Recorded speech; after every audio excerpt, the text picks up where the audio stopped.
기쁜 소리 들리니 예수 구원하신다. 만민에게 전하라.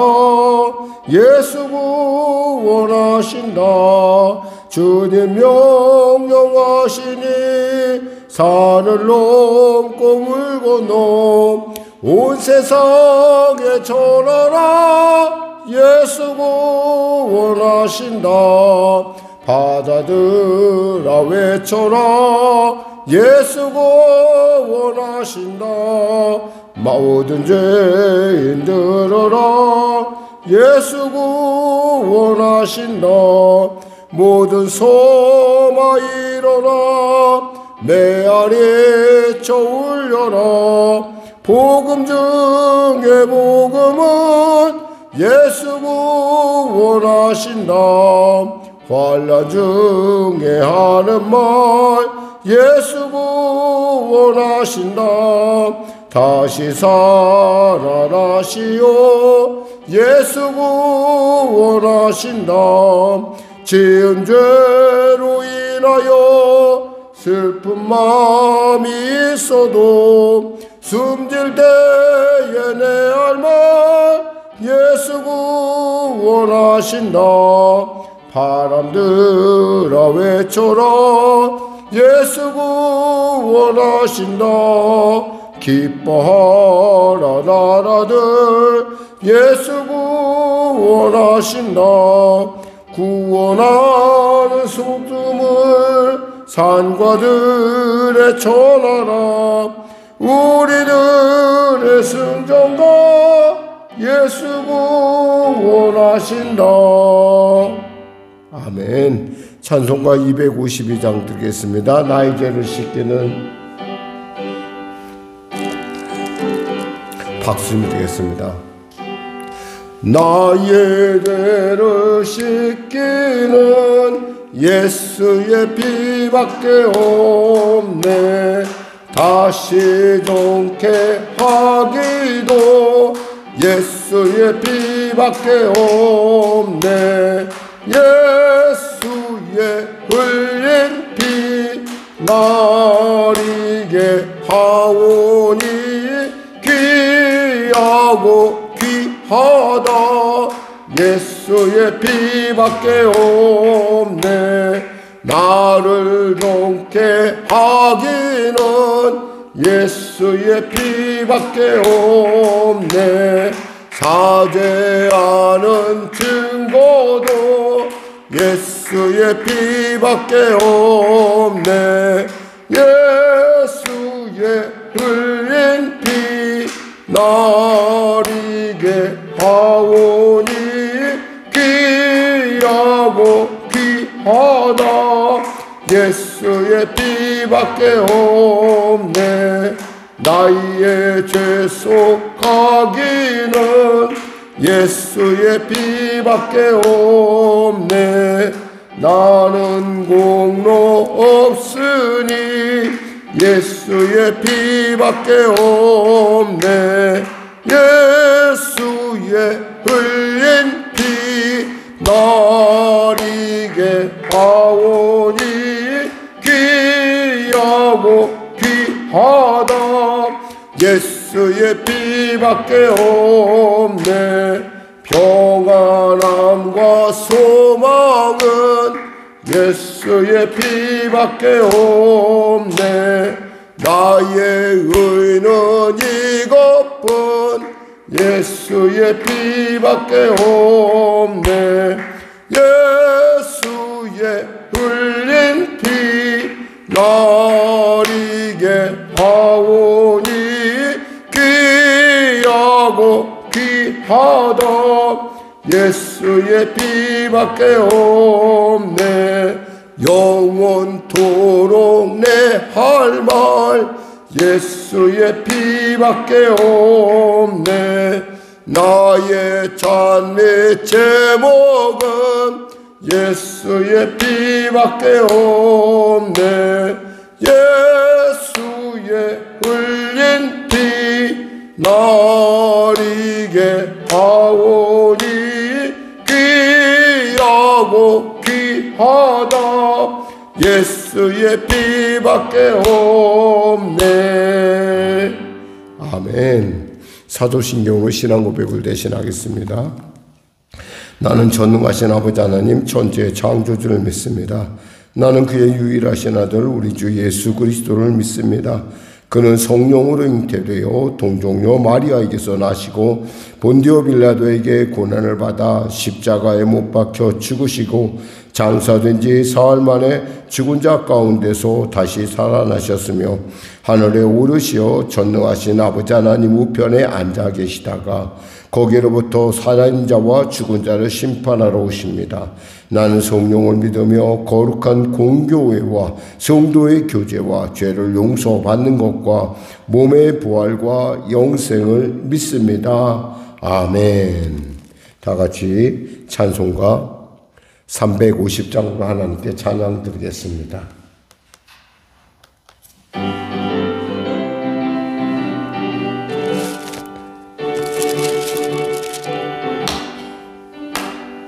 우리들의 싸울 것은 열기 아니요 우리들의 싸울 것은 육체 아니요 마귀 권세 입싸워 긴쳐버리고 죽을 영혼 살릴 것일세. 한 마음으로 힘써 나가세 한 마음으로 힘써 싸우세.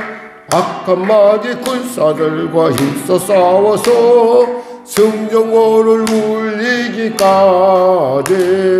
우리들의 입은 갑옷새가 아니요 우리들의 가진 검은 강철 아니요 하나님께 받아가진 평화의 복음 거룩하신 말씀이로다.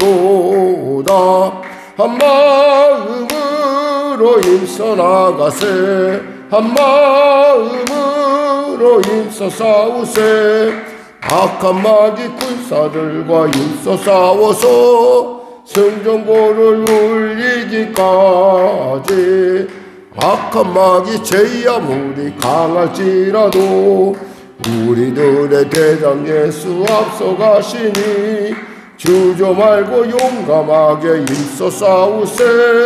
최후 승리 얻을 때까지 한 마음으로 힘써 나가세 한 마음으로 힘써 싸우세. 악한 마귀 군사들과 힘써 싸워서 승전고를 울리기까지 죄악중에 빠진 사람 죄를 뉘우쳐 십자가에 달린 예수 믿기만 하면 위대한 데 빠진 영혼 구원 얻어서 천국 백성 될 것임일세. 한 마음으로 힘써 나가세 한 마음으로 힘써 싸우세. 악한 마귀 군사들과 힘써 싸워서 승전고를 울리기까지. 아멘. 오늘도 은혜 받는 시간 되게 해서 우리 거룩한 주님의 성호 세 번 간절히 부르짖고 주여 내게 은혜를 주시고 이 밤에 주님의 놀라운 성령으로 충만케 하셔서 말씀이 내게 길과 진리요 방법이 되게 하시고 나의 삶에 승리의 분명한 메시지가 되게 해달라고 그 말씀을 통해서 내 삶 가운데 새 장이 열리게 해달라고 나라와 민족을 위해서 또한 교회를 위해서 그리고 또 무엇보다도 한국교회를 위해서 간절히 기도하시기 바랍니다. 나라와 민족을 위해서 특별히 기도를 부탁드립니다. 우리 거룩한 주님의 성호 세 번 부르짖고 간절히 기도하겠습니다. 주여 주여 주여. 하나님 아버지 감사합니다. 오늘 하나님께서 귀하고 복된 수요 저녁 예배 시 가운데 우리를 부르셨습니다. 사랑하는 성도들 바쁜 중에 아버지 주 앞에 나와 싸우니 하나님의 크신 은혜를 베풀어 주시고 능력으로 새롭게 하여 주시옵소서. 사랑하는 자들의 삶이 주 안에서 복되고 존귀케 하여 주시고 이 저녁 예배를 통하여 주신 하나님의 말씀으로 새롭게 하여 주시고 용기 얻게 하시고 변화받게 하소서. 나라와 민족이 심히 어려운 가운데 있습니다. 열국의 사정이 결코 쉽지 아니한데 참으로 아버지 말할 수 없는 여러 가지 많은 일들이 우리 가운데 벌어지며 또 우리로 하여금 참으로 방향을 혼돈하게 하는 그런 부분들이 있습니다. 그럼에도 불구하고 우리가 늘 언제나 주 안에서 잠잠하면 하나님이 살아계시며 하나님이 모든 역사를 주관하심이 아니겠습니까? 하나님 도와주시고 은혜를 베풀으시옵소서. 대통령을 비롯한 위정자들이 아버지의 이 위기를 통하여 주님을 만나는 놀라운 은혜를 얻게 하여 주시고, 당리당략과 산리사역과 아버지 그들의 그 목적한 바 정권 탈취를 위해서 힘쓰는 것이 아니라 정말 이 민족을, 이 나라를 어떻게 하면 이 위기 가운데 정말 주님의 뜻 가운데 온전하게 세울까 고민하며 나가는 놀라운 하나님의 은혜 역사 허락하여 주시옵소서. 은혜 베풀어 주시옵소서. 세계를 소란하게 하는 아버지 그 전쟁이 속히 멈춰지게 하여 주시고, 하나님 특히 아버지 이 시간에도 아버지 그 영문도 모르고 죽어가는 영혼들이 있음을 압니다. 하나님 그 영혼들을 불쌍히 여기시고 은혜 베풀어 주시옵소서. 북한의 악한 정권 회개하고 돌이킴의 은혜를 누리게 하여 주시고, 큰 변화가 그곳 가운데 성령의 바람의 역사가 아버지 교회의 회복의 역사가 일어나게 하여 주시옵소서. 성령의 교회를 불쌍히 여기시고 도와주시고, 특별히 하나님의 은혜의 장중에 품어주시옵소서. 특별히 이 밤 가운데 예배 가운데 나온 성도들 한 사람 한 사람 붙잡아 주시고, 그 영혼이 잘된같이 범사가 잘되며 강건한 은혜가 임하게 하시옵소서. 치료의 역사가 임하게 하소서. 위로의 역사가 임하게 하소서. 용기를 주는 하나님의 놀라운 아버지 그 말씀의 은혜가 그들 가운데 나타나게 하여 주시옵소서. 두려워 말라, 내가 너와 함께함이라. 놀라지 말라, 나는 너의 하나님이 됨이라 말씀하신 같이 주님의 나의 하나님이며 주님의 나의 힘이요 주님의 나의 능력임을 깨닫는 놀라운 아버지 시간 될 수 있도록 주여 도와주시옵소서. 은혜 베풀어 주시옵소서. 성령으로 충만케 하여 주시옵소서. 감사하며 예수님의 이름으로 기도드립니다. 아멘.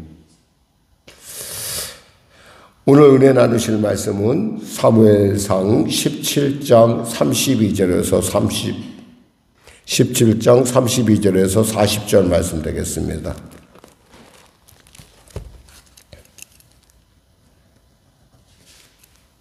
우리 하나님 말씀 같이 합독하도록 하겠습니다. 사무엘상 17장 32절에서 40절 말씀입니다. 우리 하나님 말씀 같이 합독하겠습니다.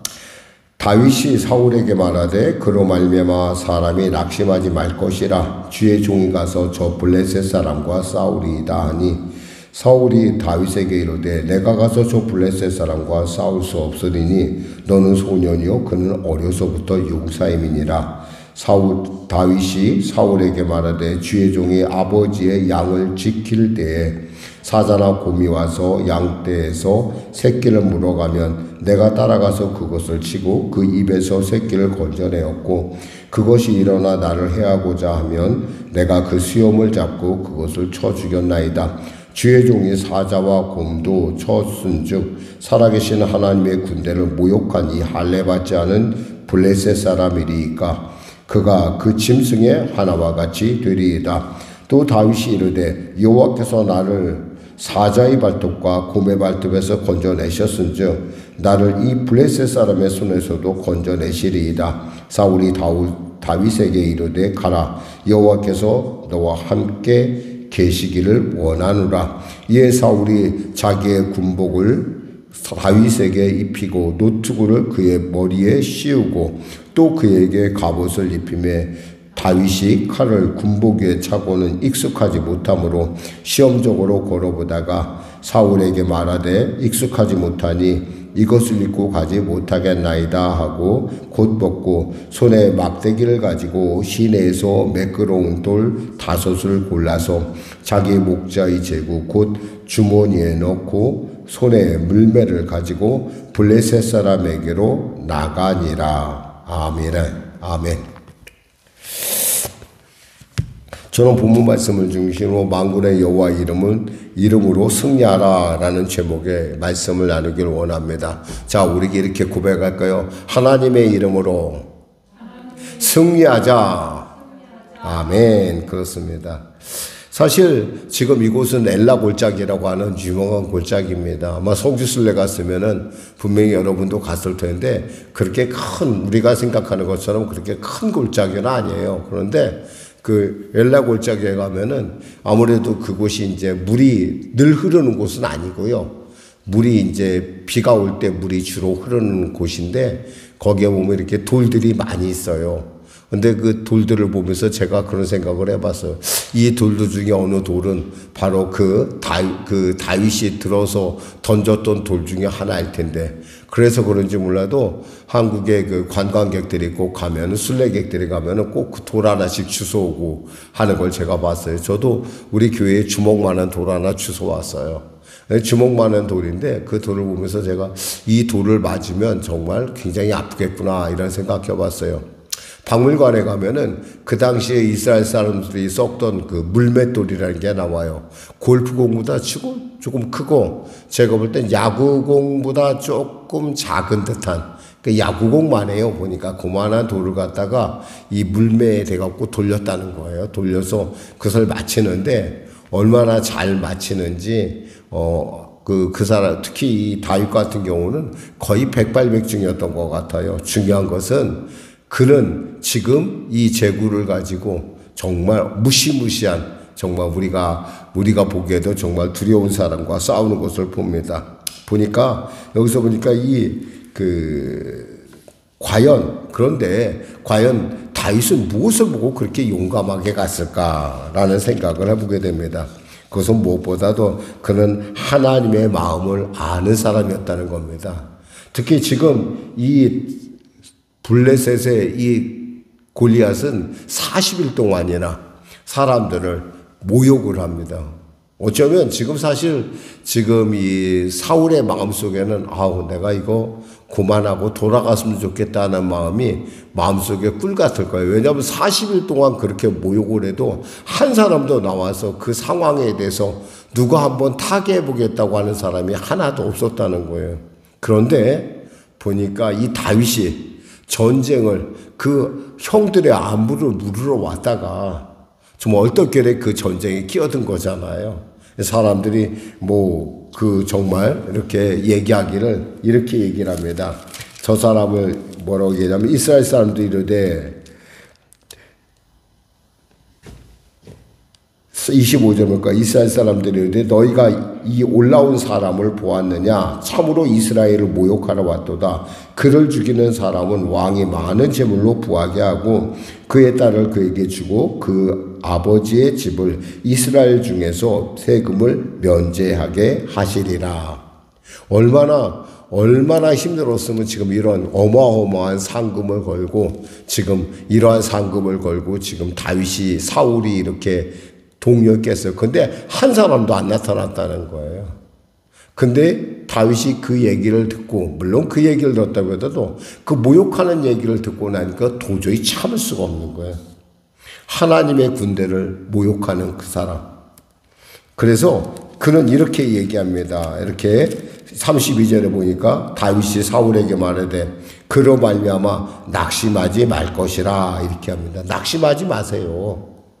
주의 종이 가서 저 블레셋 사람과 싸우리이다. 이 말을 이렇게 풀어보면 이렇습니다. 저 사람, 그 사람 취급도 안 되는 저 블레셋 사람 때문에 참 사람이 우리가 낙심할 필요가 없습니다. 우리는 하나님의 사람 아닙니까? 하나님께서 이 모든 일을 알고 계십니다. 라고 얘기하는 거예요. 그렇습니다. 그는 하나님을 본 사람이었어요. 하나님의 마음을 붙든 사람이었어요. 하나님 만군의 여호와. 전쟁의 승패는 누구에게 달려있어요? 하나님께 달려있다는 걸 알거든요. 사실 당시 이 다윗의 나이는 적어도 볼 때 지금 18살이나 많아야 18살, 17살 정도 됐을 걸로 보이죠. 왜냐하면 그걸 어떻게 하냐면 다윗에게는 8형이 있어요. 8형. 그러니까 팔남매인데 이게 8형제인데 지금 다윗이 8번째란 말이에요. 그러면은 지금 산마까지 해서 3번째 형까지 군대에 갔다는 거예요. 군대 갔다는 얘기는 뭐냐면 20세 이상만 군대 간 거예요. 그러니까 20세 이상 군대 간데 보면은 나중에 우리가 역대상에 보면 다윗에 대한 설명을 보면서 7형제만 나오는 경우가 있어요. 7형제. 다윗에 대해 설명할 때 7형제만 나오는데 그런 7형제가 나오는 것에 대해서 우리가 생각해 볼 수 있는 것은 그럼 한 사람은 아마 있다가 좀 시원찮게 죽었거나 그런 사람이었을 거예요. 그 사람까지 포함한다 하더라도 그러면 그 사람이 19살이 20살이라고 한다면은 그 다음 형은 19살이고 19살에서 18살. 그럼 뭐요? 다윗이 17살이나 많이 돼야 17살이나 16살 정도 되는 나이라는 거예요. 어떻게 생각하면 사람들 볼 때 좀 우습게 보이죠. 그런 나이의 사람이 와서 지금 그 얘기를 하는 거예요. 왕에게. 그러니까 왕이 뭐라고 얘기하냐면 이렇게 얘기합니다. 33절에 사울이 다윗에게 이르되 내가 가서 저 블레셋 사람과 싸울 수 없으리니 너는 소년이요 그는 어려서부터 용사임이니라 얘기하는 거예요. 그건 한마디로 이것을 요즘 얘기하면 팩트로 사람을 갖다가 깨닫게 한다는 거죠. 팩트. 그러니까 너 보니까 내가 보니까 너 아직 어리잖아. 너 군대에도 소집도 못 받은 사람이잖아. 그런데 저 사람은 보니까 어려서부터 네 나이 때서부터 저 사람은 용사야. 그러니까 네가 상대가 안 돼라고 한마디로 얘기합니다. 근데 다윗이 볼 때는 어때요? 아니라는 거예요. 저 사람도 아니라는 거예요. 그러면서 자기 얘기를 합니다. 뭐라고 얘기하냐면 34절에 37절 말씀에 얘기합니다. 다윗이 사울에게 말하되 주의 종이 아버지의 양을 지킬 때 사자나 곰이 와서 양떼에서 새끼를 물어가면 내가 따라가서 그것을 치고 그 입에서 새끼를 건져내었고 그것이 일어나 나를 해하고자 하면 내가 그 수염을 잡고 그것을 쳐 죽였나이다. 주의 종이 사자와 곰도 쳤은즉 살아계신 하나님의 군대를 모욕하는 이 할례받지 않은 블레셋 사람이니까 그가 그 짐승과 하나같이 되리이다 라고 얘기하는 거예요. 한마디로 뭐예요? 믿음이라는 거예요. 선포하는 것부터 시작하는 거예요. 하나님의 마음을 내가 아무리 알고 있다 하더라도 그것이 내 입에서 나오기 전에는 그것은 우리는 마음속의 생각에 불과해요. 그러나 우리가 알잖아요. 요한일서 4장 4절만 펴보세요. 요한일서 4장 4절 한번 여러분 펴보세요. 지금 요한일서 4장 4절을 한번 펴고 한번 누가 크게 한번 읽어보세요. 요한일서 4장 4절. 우리가 분명히 이것을 우리가 알아야 됩니다. 요한일서 4장 4절입니다.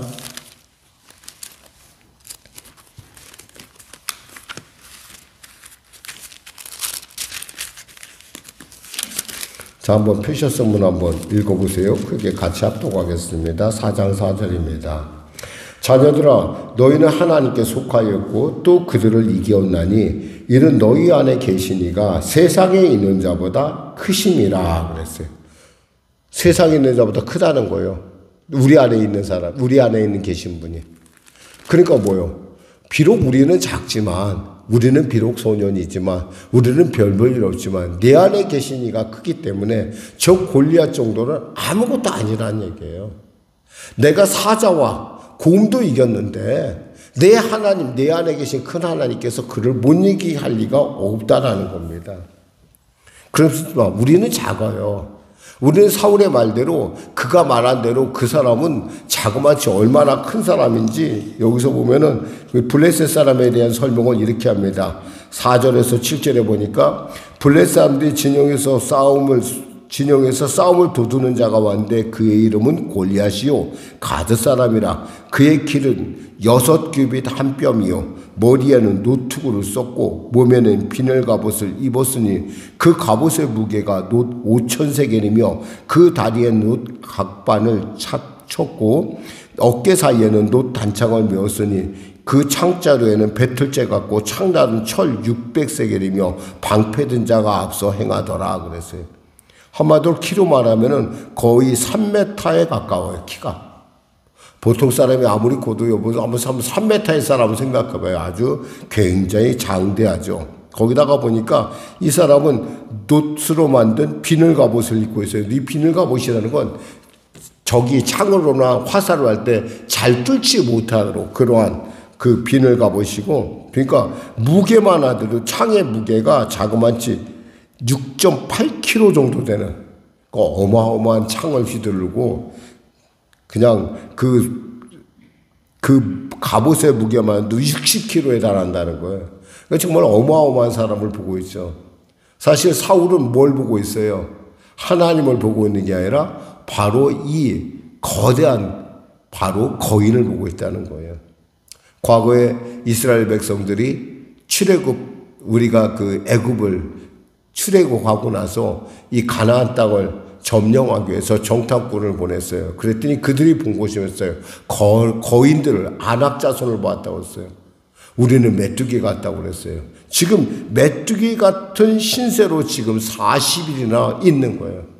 얼마나 답답해요. 다윗이 보기 얼마나 답답해. 그러니까 다윗은 절대 그런 일을 걱정하지 말라고 아주 호언장담을 합니다. 그러자 이제 다윗이 이렇게 큰 소리로 그렇게 당당하게 얘기를 하니까 결국에는 어떻게 하냐면 사울이 38절에 보니까 이렇게 얘기합니다. 이에 사울이 자기 군복을 다윗에게 입히고 노트구를 그의 머리에 씌고 또 그에게 갑옷을 입히매 그랬어요. 지금 뭐예요? 지금 사울이 그에게 믿는 바는 뭐예요? 이 갑옷이라도 네가 갑옷이라도 좀 입고 나가서 좀 싸워라. 그럼 네가 혹여나 라고 이길 수 있다라는 얘기를 하고 있는 거예요.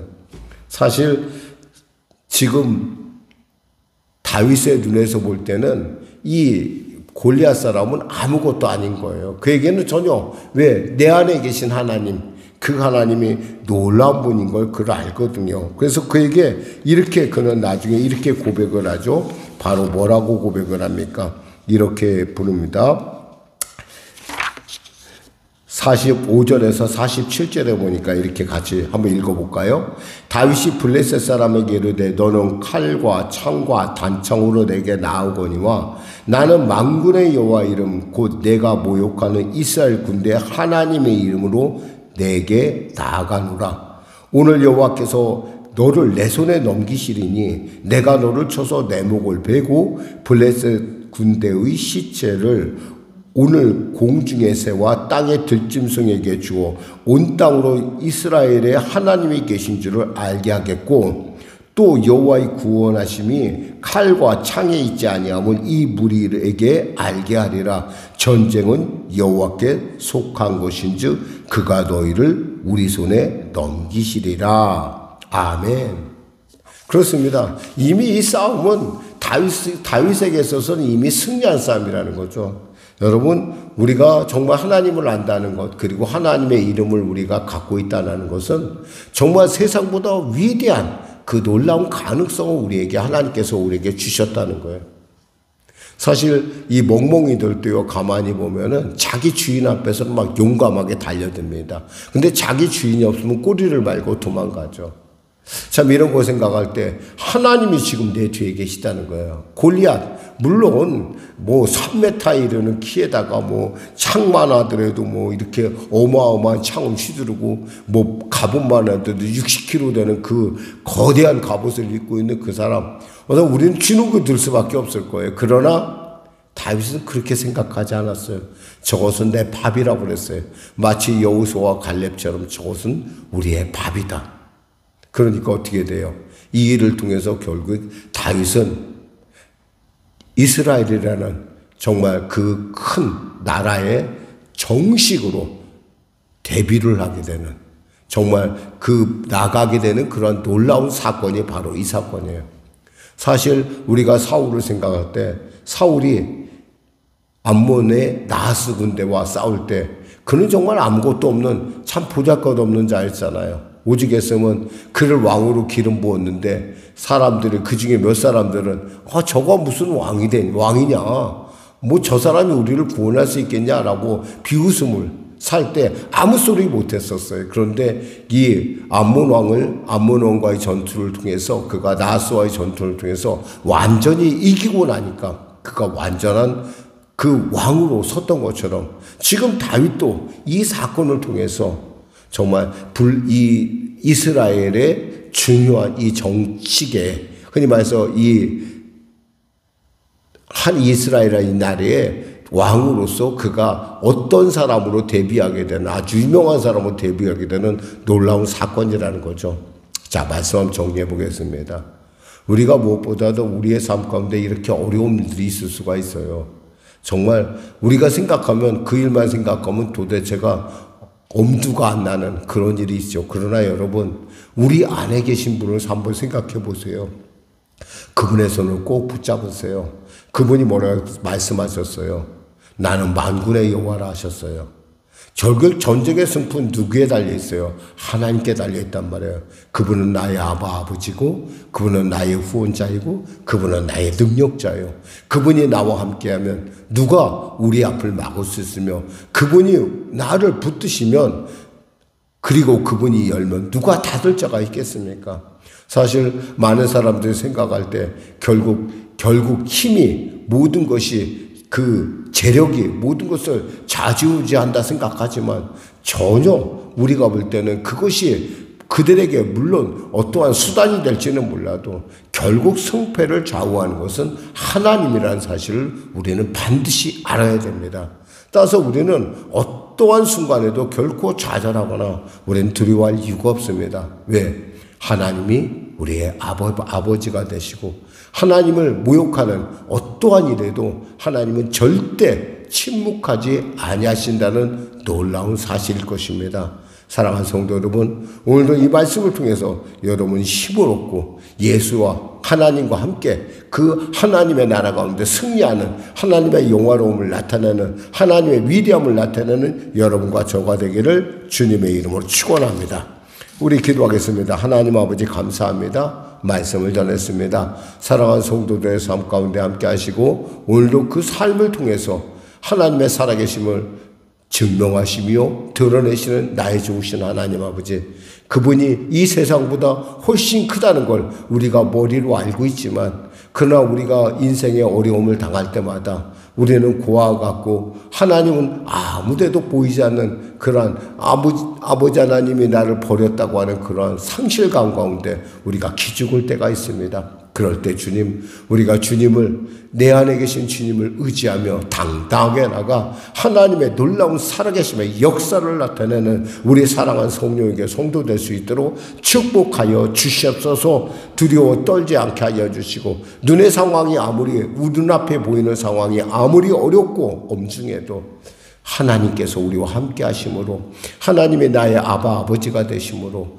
나는 반드시 주 안에서 합력하여 선을 이루는 과정 중에 있다는 사실을 꼭 알게 하여 주시옵소서. 어떠한 순간에도 기죽어 도망치거나 기죽어 눈을 감는 우리가 되지 않게 하시고 하나님께서 우리에게 주신 그 놀라운 정말 엄중하고 그 무거운 시험 앞에서도 당당하여 하나님의 영광 나타내는 그러한 우리 모두가 되게 하여 주시옵소서. 감사하며 예수님의 이름으로 기도드립니다.